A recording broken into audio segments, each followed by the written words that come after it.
ചോറിലേക്കൊക്കെ നിങ്ങൾ ഇതുപോലൊരു കറി ഇതുവരെ ചിന്തിച്ചിട്ടുണ്ടാവില്ല. നല്ല ടേസ്റ്റിലുള്ള ഒരു അടിപൊളി കറി തന്നെയാണ് കേട്ടോ ഇത് ഈ ഒരു കറി മാത്രം മതി നമുക്കൊരു പ്ലേറ്റ് ചോറിനാൻ വേണ്ടിയിട്ട്. അപ്പോൾ ഇത് റെഡിയാക്കി എടുക്കാൻ വേണ്ടിയിട്ട് ഞാനിവിടെ ഒരു ഉരുളക്കിഴങ്ങ് ആദ്യം തന്നെ ഒന്ന് പുഴുങ്ങിയെടുത്തിട്ടുണ്ട്.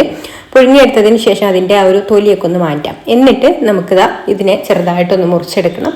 ഈ ഒരു വലുപ്പത്തിലുള്ള കഷ്ണങ്ങളാണ് കേട്ടോ ഞാൻ ആക്കി എടുത്തിട്ടുള്ളത്. ഒരുപാട് വലുപ്പത്തിലാക്കണ്ട, ഇതുപോലെ ചെറിയ ചെറിയ പീസാക്കിയിട്ട് കട്ട് ചെയ്തെടുത്താൽ മതി. ഇനി നമുക്ക് വേണ്ടത് തൈരാണ്. അപ്പോൾ ഞാൻ തൈര് ഈ ഒരു ബൗളിലേക്ക് ഒഴിച്ചു കൊടുക്കുന്നുണ്ട്. പിന്നെ തൈരിൻ്റെ അളവൊക്കെ നമ്മൾ എത്ര പേർക്കാണോ സെർവ് ചെയ്യുന്നത് അതിനനുസരിച്ചിട്ട് എടുക്കാം കേട്ടോ.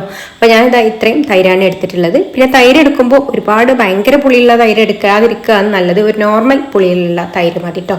അതാണ് ഞാൻ എടുത്തിട്ടുള്ളത്. ഒരുപാട് പുളി കൂടുതലായിട്ടും ഇല്ല, എന്നാൽ പുളി പറ്റ കുറവുമില്ല, ഒരു നോർമൽ പുളി, നമുക്ക് കഴിക്കാൻ പാകത്തിലുള്ള ഒരു പുളി കേട്ടോ. ഇനി ഇതിലേക്ക് പാകത്തിനുള്ള ഉപ്പ് ചേർത്ത് കൊടുക്കാം. അതുപോലെ തന്നെ 1/2 ടീസ്പൂണ് മുളക് പൊടിയും കൂടെ ചേർത്ത് കൊടുത്തിട്ട് ഒന്ന് നന്നായിട്ട് മിക്സ് ചെയ്ത് കൊടുക്കാം. ഉപ്പും മുളക് പൊടിയൊക്കെ ഇതിൽ നന്നായിട്ട് മിക്സായി വന്നതിന് ശേഷം ഇനി നമുക്കിതിലേക്ക് നമ്മൾ നേരത്തെ കട്ട് ചെയ്ത് വെച്ചിട്ടുള്ള ആ ഒരു ഉരുളക്കിഴങ്ങ് ചേർത്ത് കൊടുക്കാം. പിന്നെ ഒരു ചെറിയ സവാളയുടെ പകുതി ഇതുപോലെ കനം കുറച്ച് നീളത്തിലൊന്ന് അരിഞ്ഞെടുത്തിട്ടുണ്ട്. ഏറ്റവും നല്ല തിന്നായിട്ട് വേണം കേട്ടോ അരിഞ്ഞെടുക്കാൻ വേണ്ടിയിട്ട്. അപ്പോൾ അത് ചേർത്ത് കൊടുക്കുന്നുണ്ട്. പിന്നെ ഒരല്പം മല്ലിയില അരിഞ്ഞതും ചേർത്ത് കൊടുത്തിട്ട് എല്ലാം കൂടി നന്നായിട്ടൊന്ന് യോജിപ്പിച്ചെടുത്തിട്ട് മാറ്റി വെക്കാം.